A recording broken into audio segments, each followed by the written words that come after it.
Hello students, this is Bill again with another audio video clip for you.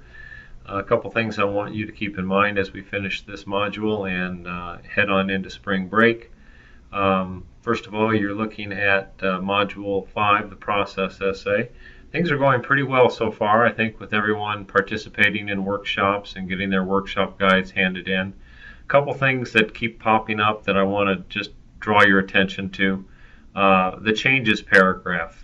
Several of you are forgetting that the same rules apply regarding format. You need a header, you need your information on there, it needs to be double spaced, it needs to look like a real document, real essay document. So make sure you get the format material taken care of.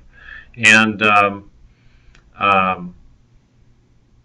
the same is true, of course, also for the final draft of the process essay. Double check your format before you hand it in. If you used a secondary source of any kind, make sure you document that internally with in-text citations in the paper and a corresponding works cited page. Check your resources and previous readings for information about MLA format. Please take the survey, and even if you're a little late on the discussions, to get those finished in time.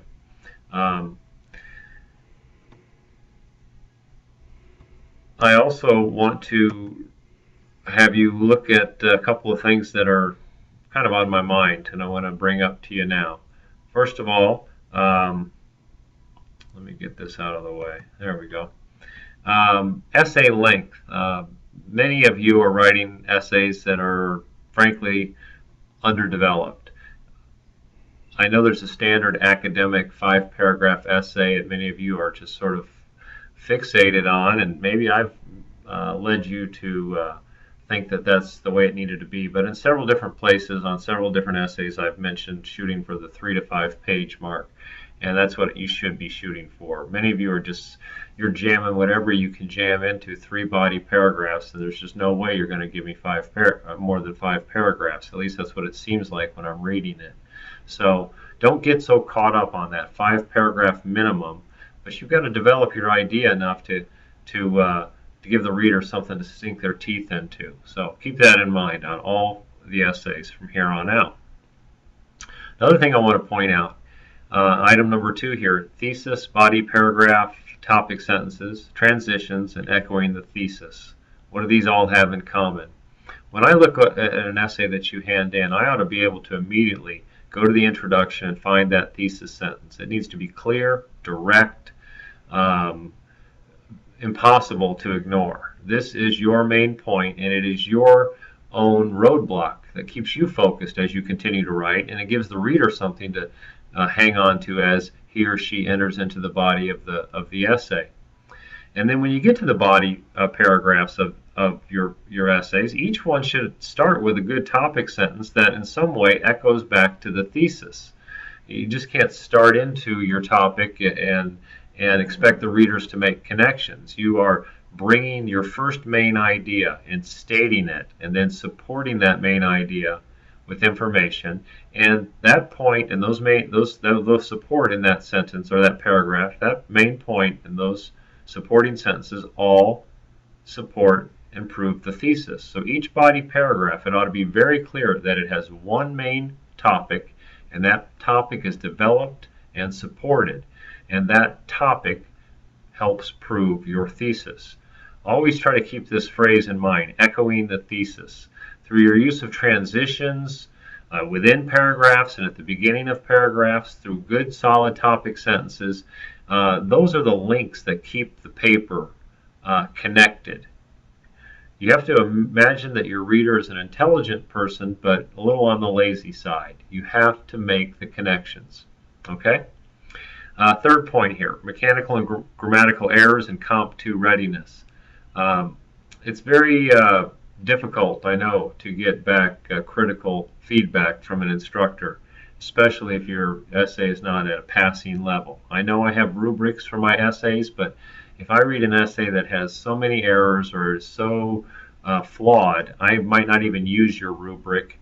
I might simply put in a 0 for the time being until the revision's done, or a 50% for the time being until a revision is done.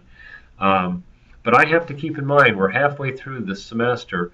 In another half a semester, I need to get you to the point where I think you're ready for Comp 2, which is even more rigorous. There's more reading, more research required, more use of secondary source material in your essays.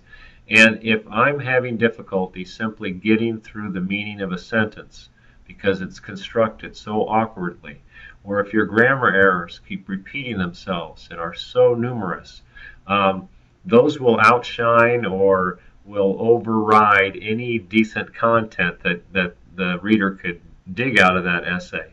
And so if you are continuing to have these mechanical and grammatical sentence structure errors and whatnot, I'm going to continue to essentially refuse to grade it until it's worthy of a passing grade.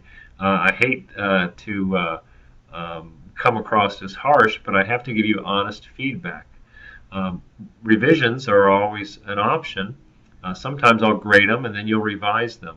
But sometimes I won't even grade them at all. I'll simply tell you this isn't gradable, and you need to do something about it if you expect to get through this class with a passing grade. So it's not going to happen overnight. If you've got some of these issues and they keep reoccurring, and I point them out to you, and we pointed to you in the direction of things that could help you learn how to fix these mistakes, the rest is up to you. You have to do the work. So it does take work. So it's going to be difficult, especially trying to get old habits taken care of. So please keep that in mind. I have to be honest with you. MLA format and using secondary sources. Some of you are doing this halfway. You'll quote a source, but there'll be no works cited page. I've seen some essays with a works cited page, but in the paper I can't tell where you actually cited it. So you need to get this straightened out. In the upcoming essay or two, you will be required to use some secondary sources, and they must be correct and using MLA format. So I encourage you, even when you're not required, to use a source, and I encourage you to keep that MLA format in front of you and get it done correctly, or you'll be penalized. Revisions are always an option. At the end of the semester, you're going to have an opportunity to revise any paper in the semester that you haven't already revised. So that is still an option for you. But right now, you're able to revise anything that you've received in the last couple of weeks. You got 2 weeks to hand in a revision for a graded paper. So with spring break coming up, maybe that's something you might want to spend some time doing. Revision doesn't simply mean fix the mistakes that I point out. If you look at the revision instructions that are found in Module 4, you will discover that it's more than just simply fixing mistakes. You have to include a changes paragraph, you have to highlight the changes, and you really have to show that you've done some thinking and some heavy editing as well. Finally, spring break begins. For some of you, it's already started, except for this paper that's coming in, but it's all next week. There's no school, and if you'll look at the dates on the module that will open up for you at 12:05 Sunday morning, you'll notice there's 3 weeks. So if you want to work on some of this over spring break, you can. If you're going somewhere and you want to completely turn the class off from your brain, you can do that as well, because there's still 2 weeks after spring break to finish Module 6. If you have any questions, please get back with me and send me an email. Let me know what you're thinking, what you're wondering about, and I'll do my best to address your concerns. And I hope you all have a very good spring break. Take care.